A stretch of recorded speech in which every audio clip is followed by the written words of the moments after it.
दोस्तों ये एक अजंता की डिजिटल क्लॉक है और इसका मॉडल नंबर है OLC104। तो इसमें क्या दिक्कत आ रही दोस्तों, जैसे हम इसमें बिजली का तार भी लगाते हैं तो इसमें कोई करंट वगैरह नहीं आता। तो जैसे हम इसमें बिजली का तार वगैरह लगा लेते हैं तो कोई भी डिस्प्ले वगैरह नहीं आ रही दोस्तों। तो इस समय ये प्रॉपर पूरी की पूरी डेड है, इसमें कोई भी इसमें रेस्पॉन्स वगैरह कुछ नहीं है, कोई भी करंट वगैरह नहीं आया। तो चलो दोस्तों इसको खोलेंगे, खोल के इसको रिपेयर करेंगे, देखेंगे इसके अंदर क्या प्रॉब्लम हो सकती है। और मेरे रिपेयरिंग के 2 चैनल है, KMKS रिपेयरिंग यानी KMKS फाइंड सोल्यूशन। आप दोनों सब्सक्राइब करें, दोनों का ही बेल आइकन दबाएं जिससे आने वाली वीडियो को आपको नोटिस मिलता है। इसको दोस्तों खोलने के लिए आपको इसको ऐसे पलटना पड़ेगा। पलटने के बाद ये जो पेच है आपको दिखाई दे रहे हैं सारे के सारे, ये किनारे वाले सारे पेच आपको खोलने पड़ेंगे। तो एक एक करके दोस्तों हम सारे पेज खोल लेते हैं।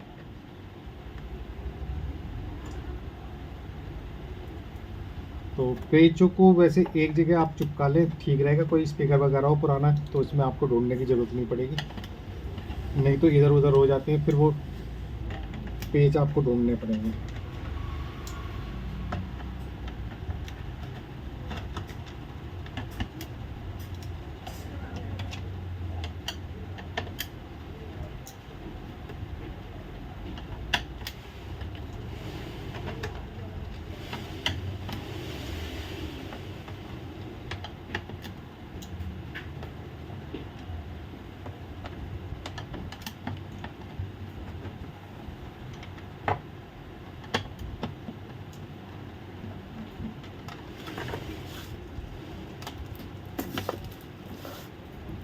तो दोस्तों ये हमने सारे पेज खोल लिए जितने भी थे। अब इसमें हम ये ऊपर को उठा लेते हैं। जो नीचे का पोर्शन है दोस्तों, इसके अंदर हमारा शीशा है और ये बाकी घड़ी और डिस्प्ले इसमें दूसरे वाले पोर्शन में। तो ये हम साइड में रख देते हैं एक जगह। तो दोस्तों ये हमने वो शीशा तो हटा दिया, इसका जो आगे का फ्रंट था, और इसमें इसका पूरा सर्किट लगा हुआ है। और ये इसका सप्लाई का सर्किट है और ये इसका घड़ी का सर्किट है। तो पहले आप देख लें कोई वायर वगैरह तो नहीं टूटी हुई, क्योंकि ये इसकी सप्लाई है। अगर सप्लाई में कोई वायर वगैरह टूटी होगी तो तब भी डेड हो जाएगी। तो एक बार इसकी PCB खोल के देख लेते हैं, कोई वायर तो नहीं टूट रही हमारी।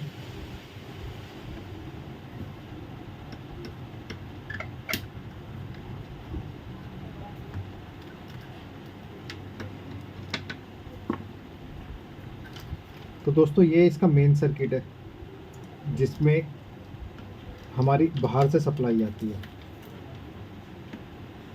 ये वाली यहाँ पे AC है और इधर की साइड से DC 5 वोल्ट जाएगी, यहाँ से 5 वोल्ट जाएगी। तो दोस्तों एक बार हम इसमें बिजली का प्लग लगा के इसमें AC या DC दोनों ही चेक कर लेते हैं कि हमारे सही है ख़राब है। AC 220। तो ये देखिए दोस्तों, ये हमारी AC तो आ रही है इसमें, ये हमारी वोल्टेज AC प्रॉपर आ रही है। तो इसका मतलब जो मेन लीड वगैरह वो इसकी ओके। फिर हम DC 5 वोल्ट और चेक कर लेते हैं, इसमें DC 5 वोल्ट आ रही नहीं आ रही। तो दोस्तों इसमें हमारी DC 5 वोल्ट भी आ रही है, ये 5 वोल्ट भी आ रही है। लेकिन के बाद ही पता लगेगा प्रॉपर।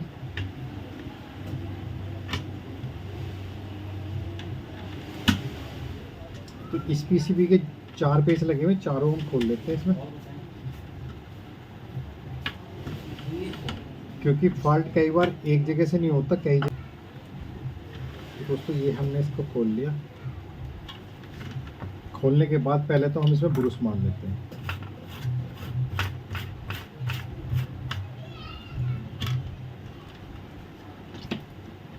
दोस्तों इसमें भी थोड़ी सी धूल है, इसको साफ ही कर लेते हैं।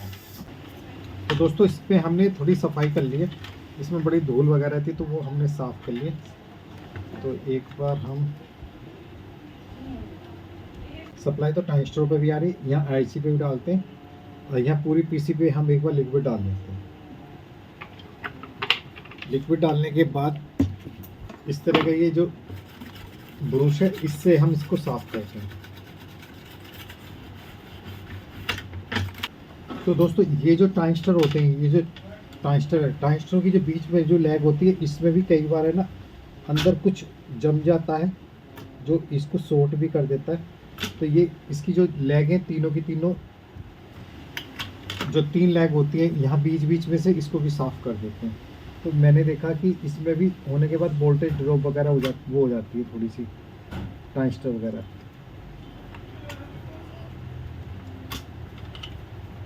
तो ये सप्लाई में जो लगे हुए ट्रांजिस्टर दोस्तों, हमने ये फिल्टर कंडेंसर भी बदल के देखा लेकिन इसके बाद भी ये ऑन नहीं हो रहा। ये हम इसको ऑन करते हैं और सप्लाई हमारी इसमें आ रही है। और इसमें दरअसल में दोस्तों जब ये डेड होता है फॉल्ट, तो डेड फॉल्ट में आपको कई सारी चीज़ें चेक करनी पड़ती है। जैसे कि हम यहाँ पे सप्लाई भी चेक कर देते हैं। तो दोस्तों ये 5 पॉइंट कुछ वोल्टेज करीब आ रही है। तो यहाँ पे वोल्टेज तो फर्स्ट क्लास आ रही है।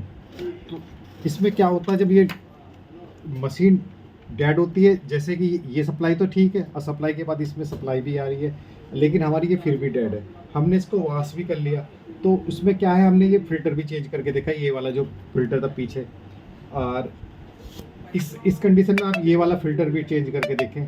लेकिन दोस्तों यहाँ पे क्या होता कि ये वाला जो पीएफ लगा हुआ है 104 का, एक बार ये वाला पीएफ आप निकाल के देखें। कई बार ये भी शॉर्ट हो जाता है जिसकी वजह से ये डेड हो जाती है। तो एक बार दोस्तों ये वाला जो पीएफ है इसको हम निकाल के देख लेते हैं।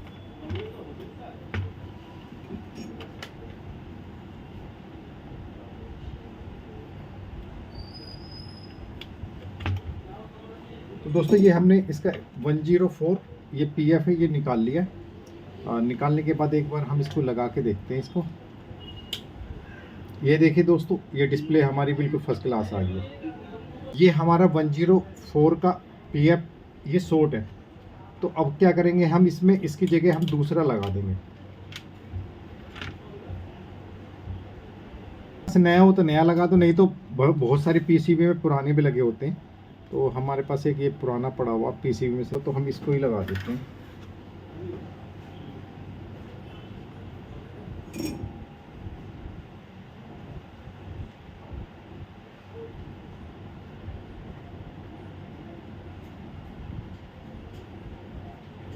तो ये हमने पीएफ तो लगा दिया, एक बार हम दोबारा चला के देख लेते हैं।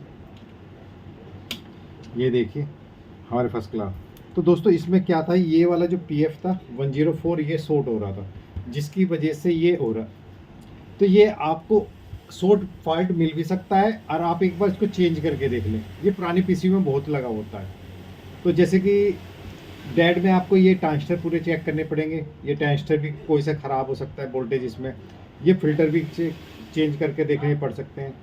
तो दोस्तों हमने जो फ़िल्टर इसका पीछे लगाया है, ये हम इसको इसी का फ़िल्टर डाल देते हैं और ये फ़िल्टर हटा देते हैं।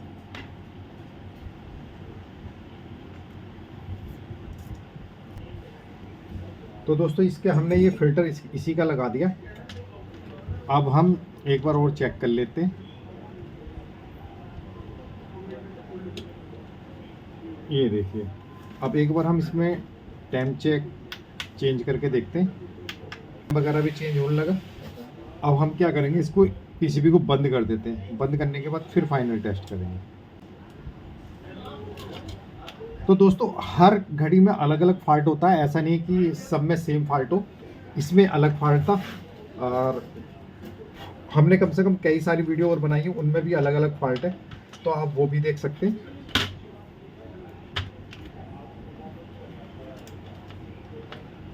तो हर घड़ी में कुछ ना कुछ फॉल्ट निकलता है। कई घड़ी में ऐसा होता है कि आप खाली वॉश ही करेंगे, वॉश करने से मॉइस्चर हट जाता है और वो ऑन हो जाती है। और दोस्तों ये सेल वाली है, ये सेल वाला पॉइंट हम लगा देते हैं। सेल वाला पॉइंट इसलिए होता है, अगर दोस्तों ये पॉइंट नहीं लगाएंगे तो आप अगर टाइम सेट कर देंगे, अगर लाइट चली जाएगी तो फिर वो आपको हर बार दोबारा टाइम सेट करना पड़ेगा। तो दोस्तों एक एक करके सारे पेच लगा लेते हैं हम पीसीबी के।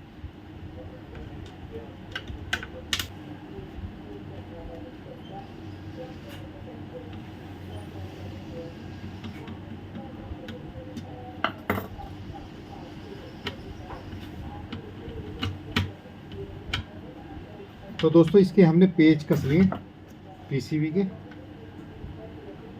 और पेच कसने के बाद अब हम इसकी पावर सप्लाई लगा देते हैं। ये ऑन हो गया दोस्तों। अब इसका तार हटा देते हैं, पहले फिट थे तो वो फिट नहीं होगी, वो शीशे में अड़ेगी। अब इसका हम फ्रेम लगा लेते हैं।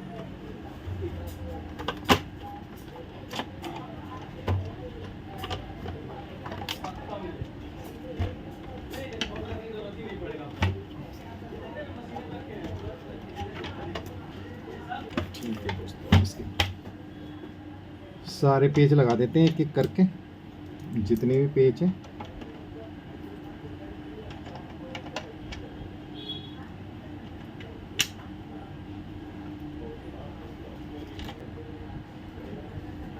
दोस्तों हमने अब इसका बिजली का तार लगा लिया है। अब हम इसका टाइम सेट करेंगे। टाइम सेट करने के लिए दोस्तों क्या होता है, इसका जो सेट वाला बटन है, सेट वाले से ये सेट वाला बटन दबाएंगे तो इस पे आ जाएगा, फिर दोबारा दबाएंगे तो इस पे आ जाएगा, फिर तीसरी बार इस पे, चौथी बार इस पे, पांचवी बार इस पे। तो सेट वाले बटन से तो ये आगे आगे बढ़ता चला जाएगा। जो अप वाला बटन है उससे आप इसको वो कर सकते हैं, जैसे 2000 है तो 2025 इससे बढ़ा सकते हैं। तो हम सेट वाला बटन दबाएंगे पहले। ये हमने सेट वाला दबा लिया। सेट के बाद ये अप वाला बटन दबाएंगे। तो अप वाले बटन से हमें शायद 2025 करना है दोस्तों। 2025 हो गया। फिर सेट वाला बटन दबाएंगे तो इस समय मंथ है हमारा अप्रैल, तो चौथा महीना। फिर हम डेट पे करते हैं, तो डेट है आज 16 तारीख। फिर हम सेट वाला बटन दबाएंगे तो इस समय 12:45 मिनट है, तो 12 तो ठीक है। अब ये 45 मिनट कर देते हैं इसमें।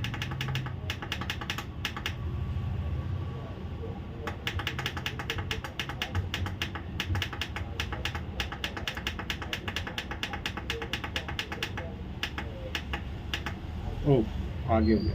चलो दोस्तों, ये बढ़ा दिया, ये हमने टाइम सेट कर दिया। अब इसको आउट वाला बटन दबा दें कि आउट वाले से हम बाहर आ चुके। तो अब ये पूरा टाइम हमारा सेट हो चुका। तो दोस्तों अगर आपके पास ऐसी अजंता की क्लॉक है, इसका मॉडल नंबर है OLC 104, तो इसी तरह आप रिपेयर कर सकते हैं। मेरे रिपेयरिंग के 2 चैनल हैं, एक MKS रिपेयरिंग है, एक MKS फाइंड सोल्यूशन। आप दोनों सब्सक्राइब करें, दोनों का ही बेल आइकन दबाएं जिससे आने वाली वीडियो को आपको नोटिस मिलते रहे। और दोस्तों मेरी पूरी वीडियो देखने के लिए आपका बहुत बहुत धन्यवाद। Thank you so much.